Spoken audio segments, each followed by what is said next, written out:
안녕하십니까, 박사입니다. 이번 방송에서는 우크라이나 분쟁 관련 가짜뉴스가 어떻게 만들어져 유통되는지를 상세히 설명드리겠습니다. 가짜뉴스의 원상은 레딧이라는 커뮤니티의 로우 분쟁 사이트입니다. 뉴스와 분석, 토론, 탐사 보도를 표방한다고 되어 있지만 죄다 일반 독자, 시청자들을 우매한 군중으로 만드는 소스를 제공하는 사이트입니다. 우선 보시면 우크라이나 분쟁에 관한 푸틴 대통령의 우려가 시진핑과의 무제한 파트너십을 강화하다란 파이낸셜 타임즈의 기사가 떠 있습니다. 기사 내용은 마치 분쟁에서 궁지에 몰린 푸틴이 시진핑에게 아쉬운 소리를 한다는 논조입니다. 앵글로색슨의 일방적인 희망을 반영하는 파이낸셜 타임즈가 먹거리를 주면 가짜 뉴스 생산자들이 이를 다시 가공해 마치 큰일이라도 난 듯 떠들어댑니다. 그 다음에는 하리코프 전선이 붕괴됐는데도 푸틴은 소치의 별장으로 놀러갔고 군 수뇌부와의 회의도 취소했다. 크렘린이 돈바스의 귀속 주민투표도 취소했다는 모스크바 타임즈의 기사를 올렸습니다. 그런데 모스크바 타임즈는 우크라이나가 만들어낸 가짜 언론사입니다. 마치 러시아 모스크바 시민들이 크렘린의 반감을 가지고 만든 야당지처럼 보이지만 순전히 사기입니다. 이런 정보를 주워서 소위 오신트 소식통이라면서 떠드는 사람들이 여기저기 많습니다. 그런가 하면 폭스뉴스의 터커 칼슨을 친러파로 몰아가며 정신병자라고 비난하기도 합니다. 그런가 하면 중공의 소셜미디어가 러시아에 등을 돌리고 침략을 조롱한다는 내용도 있습니다. 이는 타이완 소셜미디어를 가지고 와서 여론을 거꾸로 호도하는 겁니다. 또 헤르손의 러시아군이 항복을 토론하고 있다는 게 확인됐다는 새빨간 거짓말 주제를 가지고 토론을 하기도 합니다. 그저 코미디 같은 가짜뉴스입니다. 그런데 이를 진짜로 받아들이고 러시아 큰일 났다, 이제 망했다고 떠드는 사람들이 제법 있습니다. 러시아 스베르들롭스크주 니즈니 다길에 있는 전자 생산업체 우랄자건바고드입니다. 부지런히 전차를 제조하고 있는 근로자들이 라보타임, 라보타유, 일한다는 구호를 외치고 있습니다. 서구의 경제 제재로 공장이 마비됐다는 선전은 허구다. 우리는 제재에도 불구하고 여전히 조업을 하고 있다고 조롱하는 영상입니다. 우랄자건바고드는 1941년 독일이 소련을 침공하자 스탈린의 지시로 동쪽으로 이전한 중무기 생산기지입니다. 지금은 특수군사작전에 투입되는 각종 전차와 보병 전투차, 자주포, 곡사포 등을 부지런히 만들어내고 있습니다.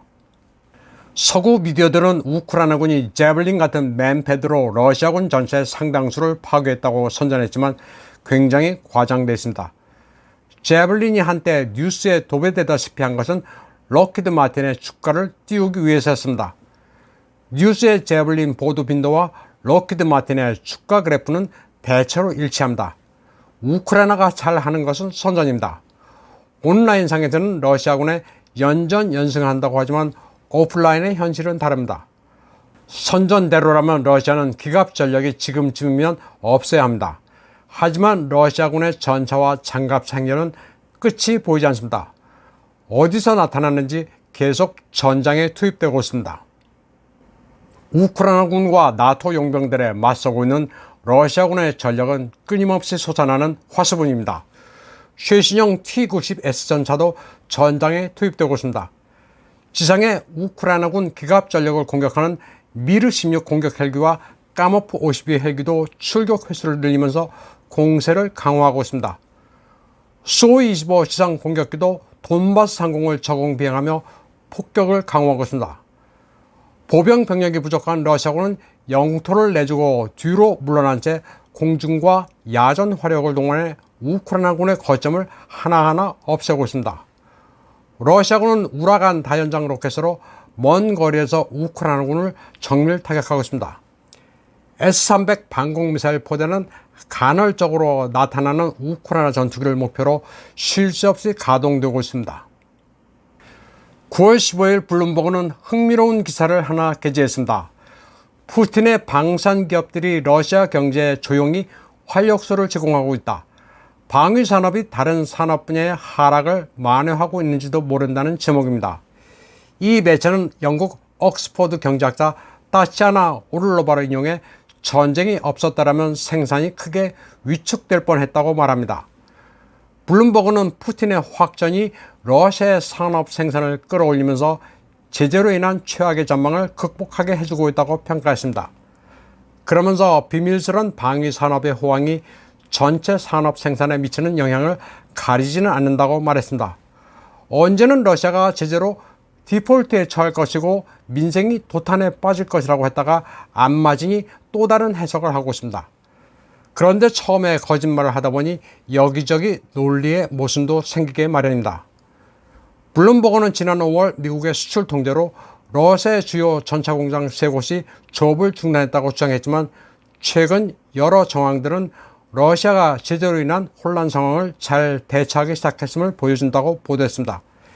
이 매체는 전차 생산업체 우랄자곤바고드가 활기를 띠고 있으며 평시 12시간 조업 체제로 전환했고 근로자들이 토요일에도 8시간을 자원해 근무한다고 전했습니다. 블룸버그에 따르면 러시아 통계청은 방산 관련 자료에 대한 질의에는 답변하지 않았지만 공식 경제활동 분류체계에 따라 금속 완제품에 대한 통계를 집계하고 있다고 밝혔습니다. 그리고 별다른 의미 설명 없이 그 범주에는 방산업의 최종 제품은 포함되지 않는다고 말했습니다. 실제로 7월 산업통계 기준으로 가장 활발하게 작동하는 분야는 금속 완제품으로 나타났습니다. 그 다음이 제약, 석탄, 정유제품, 의류 등의 순이었습니다. 금속 완제품에는 상식적으로 무기, 탄약, 폭탄, 로켓 등이 포함된다고 봐야 합니다. 보통의 상식으로 판단하면 러시아의 방산업은 원활하게 돌아가는 것으로 보는 게 맞습니다. 러시아가 탄약이 모자라 북한에까지 손을 내민다는 것은 앞뒤가 맞지 않습니다. 그러나 블룸버그는 여전히 우크라이나전이 소모전으로 가고 있다면서 전쟁 머신이 삐걱거린다고 주장하고 있습니다. 그러면서 이란으로부터 드론을 수입했고 북한산 로켓과 포탄 수백만 발을 러시아가 원한다는 미 정부의 발표를 언급했습니다. 여태까지 가짜뉴스를 보도해 왔는데 이제 와서 뒤집기가 그러니 이렇게 한 줄 걸쳐 면피를 하는 겁니다. 체크 공화국에서는 포주들이 젊은 우크라이나 난민 여성들을 매춘 산업으로 끌어들이는 사례가 빈번하다고 현지 매체들이 보도했습니다. 체크 일간 리더프키는 우크라이나 여성들이 매춘으로 빠지는 경우가 많으며 일부 케이스를 보면 포주들이 국경에서 매춘부를 모집한다고 전했습니다. 이 매체는 성매매 여성 보호협회 코디네이터 지덴카 페카로바를 인용해 우크라이나 여성들은 돈이 없어 매춘에 뛰어든다고 말했습니다. 지덴카는 우크라이나 여성이 체크 여성보다 화대가 4분의 1에 불과하다고 남성들을 유혹하는 광고가 인터넷에 뜬다고 설명했습니다. 지덴카는 또 현지 포주가 선호하는 우크라이나 여성은 아이가 있는 젊은 엄마들이라고 말했습니다. 아무것도 잃을 게 없는 학생보다는 부양에 따른 책임감이 있기 때문에 포주가 이용하기가 편하다는 것입니다. 우크라이나 여성들은 체크의 우스테츠키, 카를로비 바리, 남부 보헤미아에서 매춘에 종사하는 경우가 많은 것으로 파악되고 있습니다. 우크라이나의 정치선동 음악가 올렉 스트립카가 이끄는 밴드 머플리 비더플리아소바가 독일 함부르크 클럽에서 공연을 거부당했습니다.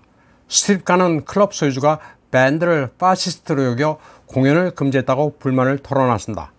그는 소셜미디어에 모든 우크라이나 밴드가 서유럽, 특히 독일에서 공연하는데 어려움이 있다면서 일부 비밀 세력이 우크라이나인들을 나치로 믿고 있다고 투덜댔습니다. 그런데 그의 공연을 보면 섬뜩해 보이는 게 사실입니다. 우크라이나의 극단적 민족주의를 고취하는 곡들은 상당히 호전적입니다. 스트립카는 2014년 마이단 폭동에서 크게 활약했고 러시아어 사용자에 대한 키예프의 폭력적인 탄압을 지지한 정치꾼입니다. 2017년 인터뷰에서 우크라이나어를 거부하는 이들은 게토에 넣어야 한다고 말할 정도로 극단적인 네오나치 분자입니다. 독일인들도 거부감을 가질만 하지만 스트립카는 공연을 무산시킨 비밀 세력과 크렘린의 배후 조직이 있다고 억지를 부리고 있습니다. 그는 남의 나라에 머물고 있으면서도 독일이 말로만 우크라이나를 지원하고 있으며 밴드는 후원을 못 받고 있다는 소리를 해댔습니다. 자기네들이 나치즘에 대한 트라우마가 있는 독일인들에게 왜 환영을 못 받고 있는지 우크라이나인들은 이해를 하지 못하고 이해하려 하지도 않습니다. 오늘 방송은 여기까지 하겠습니다. 시청해주신 여러분 감사합니다.